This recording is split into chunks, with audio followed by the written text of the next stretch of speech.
अस्सलाम वालेकुम, मैं हूं मुदस्सिर नज़र। एचटीएमएल के चैप्टर 15 में आपको खुशामदीद कहता हूं। और इस चैप्टर में हम डिस्कस करेंगे किस तरीके से हम सीएसएस के ज़रिए अपने टेक्स्ट पे स्टाइलिंग वगैरह जो है वो अप्लाई कर सकते हैं। आप देखते हैं मेरे पास यहाँ पे एक टेक्स्ट है जिसमें मल्टीप्लाई शेडो वगैरह आ रहा है, कलर्स वगैरह इसके जो है डिफरेंट है। तो इस टाइप के इफ़ेक्ट्स जो है हम अप्लाई करने के लिए ज़्यादातर क्या करते हैं, हम इमेजेस वगैरह का इस्तेमाल करते हैं, जो कि हमें स्टाइलिंग तो मिल जाती है लेकिन हमारी वेबसाइट जो पेज साइज़ होता है वो हैवी हो जाता है इमेजेस वगैरह के इस्तेमाल के बाद। अभी अगर हम स्टाइल शीट वगैरह का या सी एस एस वगैरह का इस्तेमाल करके ये इफ़ेक्ट्स वगैरह अप्लाई करें तो हमारा जो पेज साइज़ है वो इतना ज़्यादा बढ़ेगा नहीं। हालांकि इमेजेस जो हैं वो ज़्यादा साइज़ की होती हैं, इसलिए हमारा पेज जो है वो लोड करने में बहुत ज़्यादा टाइम लेता है। तो आज हम इस चैप्टर में यही डिस्कस करेंगे किस तरीके से हम अपने जो टेक्स्ट है उसके ऊपर स्टाइलिंग वगैरह कर सकते हैं। ये मैंने यहाँ पे सिंपल स्टाइलिंग एक की है मल्टीप्लाई शेडो वगैरह का यूज़ करते हुए।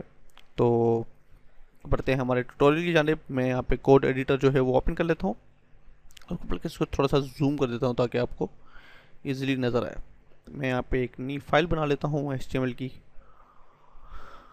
और मैं यहाँ पे इसको टाइटल दे दूँगा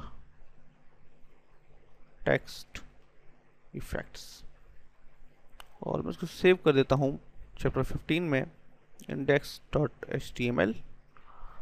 और अब मुझे यहाँ पे हमारी बॉडी में एक हेडिंग चाहिए H1, और मैं यहाँ पे लिख दूंगा उर्दू टेक्स्ट। फिलहाल मैं आपको समझाने के लिए उर्दू टेक्स्ट का टाइप कर रहा हूँ, आप जो चाहें वो टाइप कर सकते हैं। उसके बाद अगर मैं इसको व्यू करें हमारे ब्राउज़र में तो हमारे पास देखते हैं कि हमें क्या रिज़ल्ट मिलता है। जैसे कि आप लोगों ने सोचा था, हमें बिल्कुल सिंपल इफेक्ट मिला जो कि H1 यूज़ करता है। जैसे कि डिफ़ॉल्ट ब्राउजिंग वगैरह के ज़रिए मैंने आपको पहले ही बताया था कि इसके ऊपर H1 के ऊपर जो है वो ब्राउज़र अपना डिफ़ॉल्ट स्टाइल शीट जो है वो अप्लाई करता है। क्योंकि हेडिंग है तो इसने इसका साइज़ जो है वो बड़ा कर दिया और बोल्ड वगैरह कर दिया। तो हम अब अपनी स्टाइलिंग जो है इसके ऊपर अप्लाई करके एक इस तरह का इफेक्ट जो है वो बनाएंगे। तो मुझे यहाँ पे सबसे पहले एक स्टाइल शीट लिंक करानी पड़ेगी। तो मैं यहाँ पे स्टाइल शीट को जो है लिंक करता हूँ, लिंक और रिलेशनशिप हमारा स्टाइल शीट है, और उसके बाद href के ज़रिए हम इसको सोर्स बता देंगे कहाँ है। मैं फ़िलहाल यहाँ पे कोई किसी फोल्डर में अपनी स्टाइल शीट को नहीं रखना चाह रहा, मैं मेन रूट पे रखना हूँ, तो इसलिए मैं इसको सिंपल स्टाइल शीट जो है वो सेव करूँ। मैं इसको कॉपी कर लेता हूँ ताकि मैं उसको सेव करते टाइम इसी नाम से सेव करूँ। और मैं अब इसको सेव कर देता हूँ style.css के नाम से। आप देख रहे हैं मैंने जो चैप्टर 15 के रूट पे ये रख दिया, क्योंकि हमारी जो इंडेक्स फाइल है वो भी इसी फोल्डर में पड़ी हुई है और हमारा जो स्टाइल शीट है वो भी इसी फोल्डर में पड़ी हुई है। और अब मुझे यहाँ पे H1 को कॉल कराना पड़ेगा, क्योंकि हमने यहाँ पे हमारा जो टेक्स्ट है वो हमने H1 के अंदर लिखा हुआ है, तो इसलिए H1 को कॉल करा के हम इसके ऊपर स्टाइलिंग अप्लाई करेंगे। तो सबसे पहले मैं यहाँ पे इसका जो फॉन्ट साइज़ है वो बढ़ा के 160 पिक्सल्स कर देता हूँ ताकि हमें अच्छा इफेक्ट मिले। आप देख रहे हैं यहाँ पे हमारे पास टेक्स्ट आ गया, लेकिन हमने यहाँ पे इसको क्लोज नहीं किया था, फिर भी ब्राउज़र ने इसको अप्लाई कर दिया। लेकिन अगर हम इसके अलावा हम यहाँ पे इसको बगैर बंद किए कुछ और अप्लाई कर दे, जैसे कि मैं यहाँ पे अप्लाई करता हूँ मार्जिन, मैं यहाँ पे मिसाल के तौर पर अप्लाई करता हूँ फॉन्ट फैमिली। आप देख रहे हैं ये इसको एज अ वैल्यू ले रहा है, एज अ कमांड नहीं, इसको एज अ वैल्यू ले रहा है, क्योंकि हमने यहाँ पे इसको क्लोज नहीं किया। इसलिए वो समझ रहा है कि ये अभी लगातार चलता ही जा रहा है, ये वैल्यू जो है वो इंपोर्ट होती जा रही। अगर हम इसको यहाँ पे इसको क्लोज करके हम यहाँ पे इसकी वैल्यू भी टाइप कर लें तो ये काम नहीं करेगा, क्योंकि हमने इसको यहाँ से क्लोज नहीं किया, इसलिए ये तमाम हिस्सा जो है वो इसकी वैल्यू में शामिल हो गया। तो यहाँ से इसको हम क्लोज करेंगे और मैं इसको यहाँ से रिमूव कर देता हूँ फ़िलहाल। और अब हमारे पास आप देख सकते हैं कि ये सही काम कर रहा है। उसके बाद मुझे इस टेक्स्ट को जो है वो सेंटर में लेकर आना है, तो मैं यहाँ पे मैं इसको जूम कर देता हूँ ताकि आप लोगों को नज़र आ जाए। और मुझे यहाँ पे टेक्स्ट अलाइन लिखना पड़ेगा, टेक्स्ट अलाइन, और मैं यहाँ से टाइप कर दूंगा सेंटर। उसके बाद आप इसको क्लोज ज़रूर करिएगा, और मैं रिफ़्रेश करता हूँ तो आप देख सकते हैं मेरे पास यहाँ पे ये टेक्स्ट अलाइन हो गया। लेकिन मैं ये चाह रहा हूँ ये जो ऊपर जो स्पेस आ रहा है, ये जो मार्जिन आ रहा है वो कम हो, मेरा टेक्स्ट थोड़ा सा ऊपर होना चाहिए। तो मैं यहाँ पे मार्जिन टॉप का इस्तेमाल करते हुए मैं यहाँ पे 15 पिक्सेल्स का मार्जिन दे देता हूँ ताकि हमारा जो टेक्स्ट है वो ऊपर हो जाए। और आप देख सकते हैं ये ऊपर हो गया। और उसके बाद मैं यहाँ पे इसका जो फॉन्ट है वो चेंज करूँगा। इसका जो फॉन्ट फैमिली है मैं वो फॉन्ट फैमिली चेंज करता हूँ। मैं यहाँ पे sans serif रख देता हूँ इसको और इसको रिफ्रेश करता हूँ तो आप देखते हैं मेरे पास फॉन्ट भी जो है वो चेंज हो गया। उसके बाद मुझे यहाँ पे स्टाइलिंग और अप्लाई करनी है। मैं यहाँ पे ये जो उर्दू टेक्स्ट का जो लोगो का कलर है वो मैं यहाँ पे चूज़ करके अप्लाई करूँगा। मैं यहाँ पे कलर जो है वो पिक कर लेता हूँ क्योंकि मुझे कलर याद नहीं है।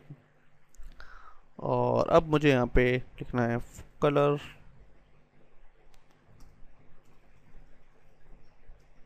पाउंड साइन और कलर कोड। अगर हम यहाँ पे ब्लू वगैरह blue red grey green type कर सकते हैं, लेकिन मैं यहाँ पे कलर कोड टाइप कर रहा हूँ ताकि हमारे पास जो सही कलर है हमारे लोगों का वही यहाँ पे अप्लाई हो। मैं इसको रिफ्रेश करूँगा, आप देख सकते हैं ये कलर हमारे पास जो है वो आ गया। उसके बाद यहाँ पे एक और चीज़ें जो मैं आपको दिखाना चाहता हूँ वो है टेक्स्ट शेडो। और मैं यहाँ पे टेक्स्ट शेडो टाइप करूँगा, टेक्स्ट शेडो। और उसके बाद यहाँ पे आपको थोड़ा बहुत समझने की ज़रूरत है क्योंकि मैं यहाँ पे 3 बल्कि 4 वैल्यूज़ यहाँ पे टाइप करूँगा, जैसे कि 1 पिक्सल्स, 2 पिक्सल्स और उसके बाद 4 पिक्सल्स, उसके बाद हमारा कलर। अब देख सकते हैं मेरे पास मैंने यहाँ पे 3 जो है वो वैल्यूज़ टाइप किए हैं। कलर को आप फिलहाल छोड़ दें। मेरे पास यहाँ पे ये एक्स एक्सेस है, ये वाई एक्सेस है और ये ब्लर है, जैसे कि हम फोटोशॉप वगैरह में इस्तेमाल करते हैं। मैं यहाँ पे फोटोशॉप ओपन करता हूँ और आपको दिखाता हूँ कि ये किस तरीके से काम करता है। मैं यहाँ पे कोई भी टेक्स्ट जो है वो टाइप करूँगा और उसका फॉन्ट साइज जो है वो बढ़ा देता हूँ।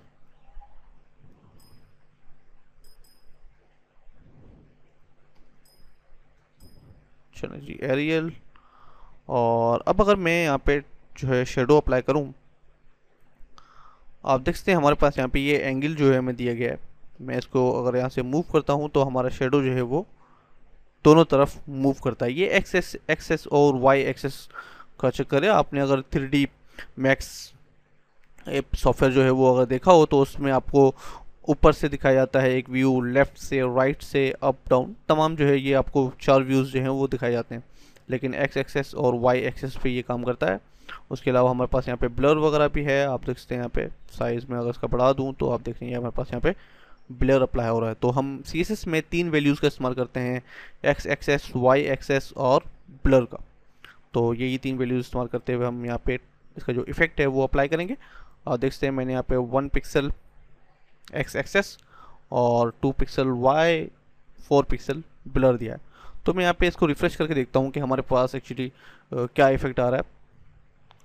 मैं रिफ्रेश करूँगा, आप देख सकते हैं मेरे पास यहाँ पे जो है वो रेड कलर का जो है वो इफेक्ट आया है। मैंने इसको जूम किया है तो आप देख सकते हैं आपको सही तरीके से नज़र आ रहा होगा। बल्कि यहाँ पे मैं इसको थोड़ा सा बढ़ा देता हूँ। मैं यहाँ पे एक्सेस को 5 पिक्सल कर देता हूँ और वाई एक्सेस को 10। मैं ज़्यादा वैल्यू रख रहा हूँ तो मैं इसको भी 10 पिक्सल कर देता हूँ और इसको रेड को हटा के हम लोग ब्लैक कर देते हैं क्योंकि अमूमन जो शेडो है वो ब्लैक ही होता है। तो अब मैं अगर इसको रिफ्रेश करूँ तो आप देख सकते हैं मेरे पास यहाँ पे एक बहुत ही अच्छा जो है वो इफेक्ट आ रहा है। बल्कि अच्छा तो इसको नहीं कह सकते क्योंकि इसकी ज़्यादा वैल्यूज़ जो हैं वो ज़्यादा हमने सेट कर ली हैं, बल्कि हम इंस्पेक्ट एलिमेंट के ज़रिए इसको वैल्यूज़ जो हैं यहीं पे लाइवली चेंज करके देखते हैं। मेरे पास यहाँ पे एक्सेस है, मैं इसको चेंज करता हूँ तो ये आप देख सकते हैं ये डायरेक्शन में चेंज हो रहा है, लेफ़्ट और राइट। मैंने इसको 5 पिक्सल रख दिया और अब मैं यहाँ पे थोड़ी एक्स एक्सिस वाई एक्सिस जो वैल्यू है वो चेंज कर देता हूँ। मैंने यहाँ पे 4 पिक्सल सेट कर दिया और अब हम यहाँ पे ब्लर सेट कर देते हैं। ब्लर को मैंने कि मैं इन दोनों की वैल्यूज़ भी चेंज करूँ। इंस्पेक्ट एलिमेंट में आपको ये फ़ायदा है कि आप लाइव चीज़ों को सेट करके उसके बाद हम अपने स्टाइल शीट में जाके उसकी वैल्यूज़ जो हैं वो सेट कर देते हैं। क्योंकि हमें फिर अगर हम उसको वैल्यू नहीं करने चाहें तो वो उसमें काफ़ी जो है वो टाइम लग सकता है और आपको जो है वो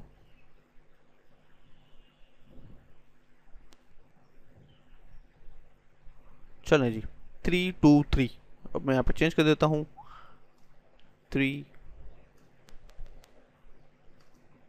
2 और 3।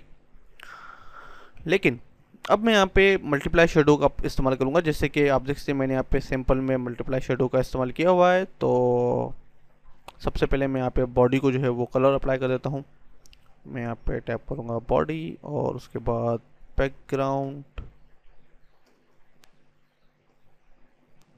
कलर और उसके बाद मैं यहाँ पे टैप कर देता हूँ ग्रे फिलहाल, क्योंकि हमें ग्रे कलर ही चाहिए। और उसके बाद मैं यहाँ पे इसको यहाँ से मैं ख़त्म कर दूंगा, यहाँ पे एक कॉमा टाइप कर दूंगा और उसके बाद मैं इसको पूरे को कॉपी कर लेता हूँ और यहाँ से इसको नीचे ले आता हूँ ताकि हमें उसको अब यहाँ पे टाइप कर देता हूँ। उसको मैं चेंज कर देता हूँ वाइट में, जिसका कलर कोड है FFF। और उसके बाद अगर मैं ये सेम वैल्यू रहने दूँ जो जैसा कि आप देख रहे हैं मैंने पिछले जो इसमें जो वैल्यूज़ अप्लाई किए हैं वही वैल्यूज़ रहने दूँ तो देखते हैं हमारे पास क्या आता है। हमारे पास कुछ खास रिजल्ट नहीं आया, बल्कि कुछ रिजल्ट हमारे पास आया ही नहीं। हमें यहाँ पे सिर्फ इसके जो बॉटम पे हल्का हल्का सा वाइट शेडो नज़र आ रहा है, लेकिन कोई अगर पहली मरतबा इसको देखेगा तो वो ये नोटिस नहीं करेगा। ऐसा क्यों हुआ? क्योंकि हमने यहाँ पे इसकी सेम वैल्यूज़ दी हैं, तो जो हमारा वाइट कलर था जो कि हमने वाइट शेडो उसके ऊपर अप्लाई किया है वो इसके पीछे जो है वो सेव हो गया है। अब मैं यहाँ पे इसकी जो वैल्यूज़ हैं वो 1 पिक्सल बढ़ा देता हूँ, इसको मैं 4 पिक्सल कर देता हूँ और इसको मैं 3 पिक्सल्स कर देता हूँ और ब्लर को जो है मैं यहाँ पे 5 पिक्सल कर देता हूँ ताकि हमें आसानी से नज़र आए कि क्या है। मैं इसको रिफ़्रेश करता हूँ और अब आप देख सकते हैं हमारे पास वैल्यू बढ़ाने के बाद ये जो हमारे वाइट स्पेस था वो बढ़ के ऊपर आ गया और ये काम कर रहा है। इसके अलावा अगर आप इसको और इफेक्ट अप्लाई करना चाहते हैं तो इसको कॉपी करें आप, यहाँ पे एक कॉमा लगाना पड़ेगा क्योंकि हम इन दोनों को आपस में मिलाना चाह रहे हैं। तो मैं यहाँ पे इसकी जो वैल्यू है वो इसको 5 कर देता हूँ और इसको 4 और इसको मैं कर देता हूँ 8 पिक्सल्स। और मैं यहाँ पे कलर भी जो है वो चेंज कर देता हूँ, कलर में फ़िलहाल यहाँ पे रेड रख देता हूँ ताकि हमें ये कलर आसानी से नज़र आ सके। अब देखते हैं यहाँ पे मेरे पास ब्लू कलर है, उसके बाद उसको एक स्ट्रोक दिया गया है, मीन शेडो दिया गया है ब्लैक कलर का, उसके बाद उसमें एक वाइट कलर का शेडो है, उसके बाद उसके में एक रेड कलर का शेडो। इसी तरीके से आप इसमें अलग अलग तरीके के स्माइल्स अप्लाई कर सकते हैं। मैं यहाँ पे इन दोनों को यहाँ से रिमूव करता हूँ और फिलहाल हम इस पर ज़रा अलग अलग स्टाइल अप्लाई करने की कोशिश करते हैं। मैं यहाँ पे आप देख सकते हैं मेरे पास यहाँ पे 3 पिक्सल है तो मैं इसको 1 पिक्सल कर देता हूँ और अब आप देखेंगे कि ये जो है वो अंदर चले गया और इसमें स्टाइल आ गया। इसी तरीके से आप अगर इन वैल्यूज़ को अपनी तरफ से चेंज करें, जैसे कि इंस्पेक्ट एलिमेंट में जाके अगर आप क्रोम यूज़ कर रहे हैं तो आप राइट क्लिक करेंगे इस पर और इंस्पेक्ट एलिमेंट, अगर आप मोजिला फायरफॉक्स यूज़ कर रहे हैं तो आपको एक फायरबग नाम का एडवांस जो है वो इंस्टॉल करना पड़ेगा अपने ब्राउज़र में। उसके बाद यहाँ पे आपके पास ऑप्शन आ जाएगा इंस्पेक्ट विथ फायरबग लाइट। फिलहाल मैं इंस्पेक्ट एलिमेंट में जाता हूँ तो मैं यहाँ से वैल्यूज़ जो है वो चेंज करूँगा। मैं 1 को चेंज करके 5 कर देता हूँ। तो आप देख सकते हैं यहाँ पे क्या हुआ, मैं y एक्सिस की जो वैल्यू है उसको चेंज करके 3 कर दूंगा तो ये नीचे की तरफ बढ़ता जाएगा। तो आप इसको जो आपको सूट करे वो आप कलर यहाँ पे सेट कर सकते हैं और उसके बाद आप ब्लर जो है वो जितना रखना चाहें आप रख सकते हैं, लेकिन नॉर्मली ब्लर जो है वो लोग नॉर्मली ब्लर रखते हैं 2 से लेकर 6 तक, 6 से लेकर 5 तक। इससे ज़्यादा ब्लर अप्लाई करेंगे तो वो हमारा टेक्स्ट जो है वो काफ़ी अजीब सा लगेगा। तो उम्मीद है आपको ये ट्यूटोरियल पसंद आया होगा। इंशाल्लाह मिलेंगे अगले चैप्टर में। दुआ में याद रखिएगा। अल्लाह हाफिज़।